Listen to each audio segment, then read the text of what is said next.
Today, you're going to learn my top 15 roller coasters I've ridden if you don't know it already. Just not in the order of how good they are.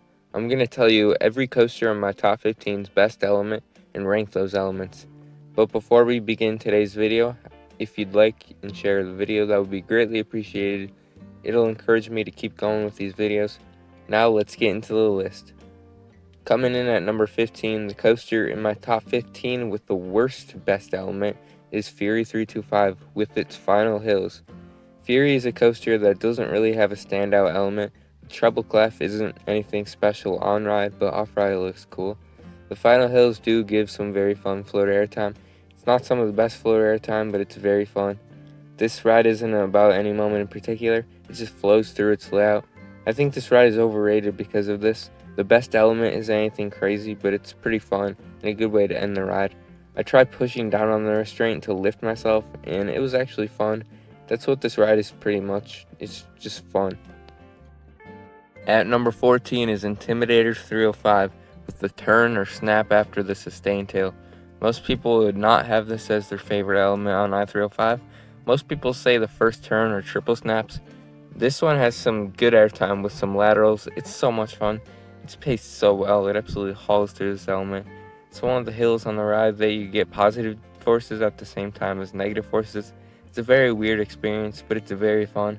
It's one of the weaker moments on this list, but I wouldn't call it a weak element at all.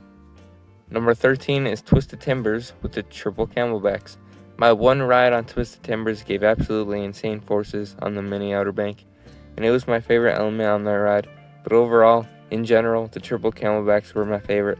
The double down is the single strongest airtime moment I've experienced, but the triple camelbacks are 3 moments of weak ejector airtime that are decently sustained.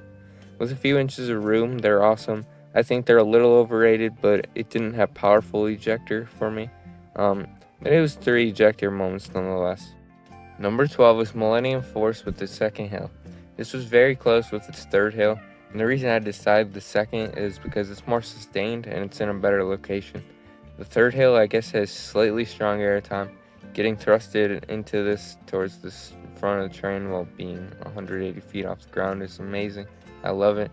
Definitely one of my favorite airtime moments in the park, which says a lot. In the back row, this element is very good too. Lots of pull, but I recommend front row for sure. You won't regret it. Number 11 is Steel Vengeance with its first drop. This isn't quite my favorite RMC drop, but it's definitely top 3. This used to be my favorite element of all time, but it isn't anymore.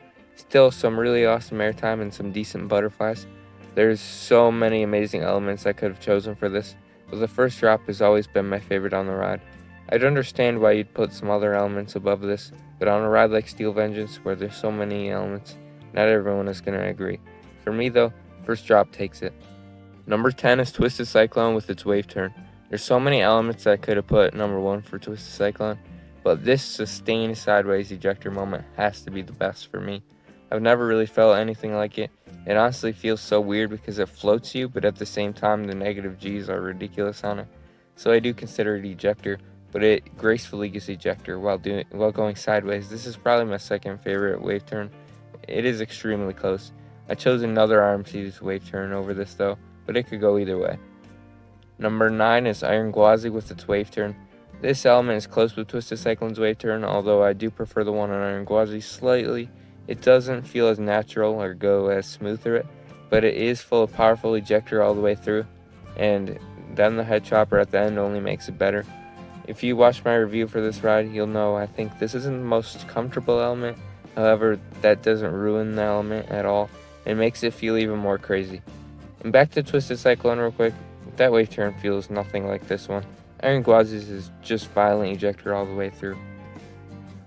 Number 8 is Iron Rattler with its first drop. This is my favorite RMC drop because you get a lot of whip while also twisting, but it doesn't twist too much, so it's really executed so well. The head chopper adds to it also at the end. This element is pretty close with the past few spots, but I had to put this higher. I love first drops, and I just remember thinking this was such a good element. Great ejector airtime. I'd love to ride this again to get a little refresher.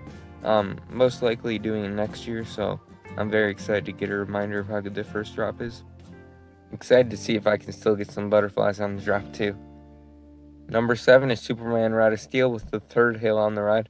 Going in, I was very familiar with this hail because this ride is a mirrored image of Ride of Steel at my current home park, but everything about Superman Ride of Steel was taken to another level, and the third hail was no exception.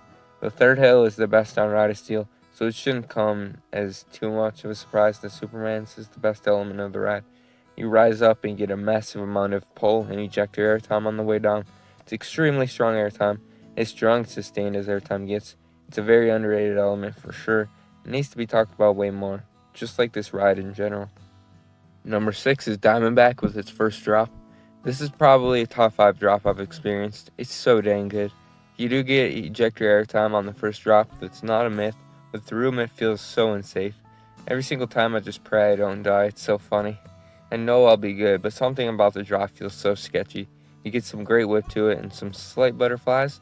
The splash downhill is very good. I can see why it's some people's favorite element on the ride, but for me, it has to be the first drop. Everyone thinks it's a B&M Hyper. No way it has ejector on the first drop.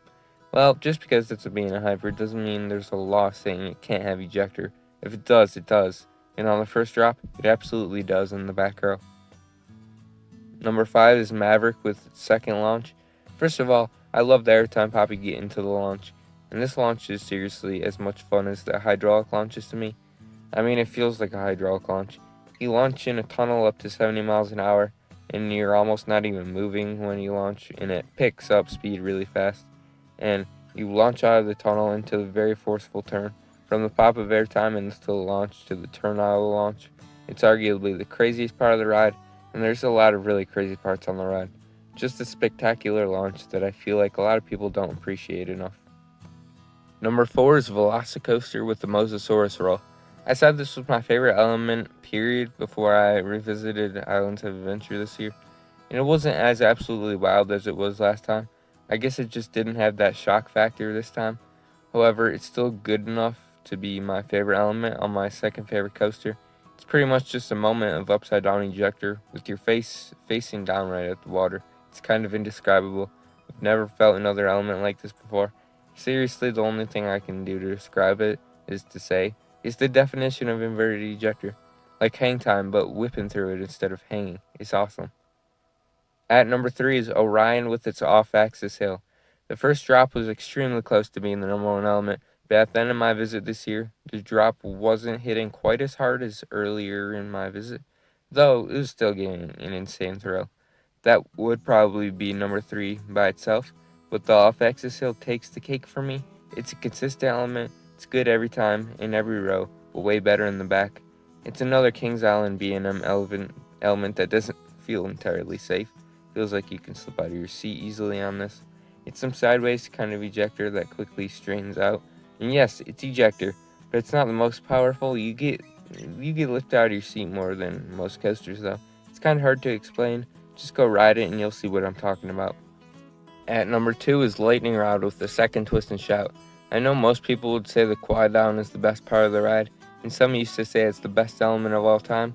Well, that was before 2020, and now nobody talks about it anymore. But it is my favorite airtime sequence on any coaster. However, the second twist and shout is definitely the best single element on the ride for me. It's sideways ejector airtime. Got butterflies on it in 2020, not as much 2021. Guess we'll have to see what happens this year. But this is like Iron Gwazi's wave turn, except more low to the ground, and it feels more natural. It just flows right through it while still feeling so out of control. And while it was even better getting ejected towards the trees and the amazing and natural scenery, it's still one of my favorite elements of all time.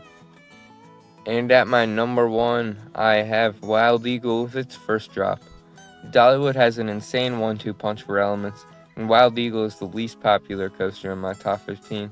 This element is my least popular element on the list, but it is my favorite on this list. There's so many things I love about this element. In the back row, you get whipped more than you'd think for a B&M wing coaster. It's awesome. You get some decent airtime, and it is a butterfly overload. Best element for butterflies for me, absolutely. It never fails either. It's consistent. I just love staring at El Dorado as I'm about to fall, and as I'm falling, it's just so much fun.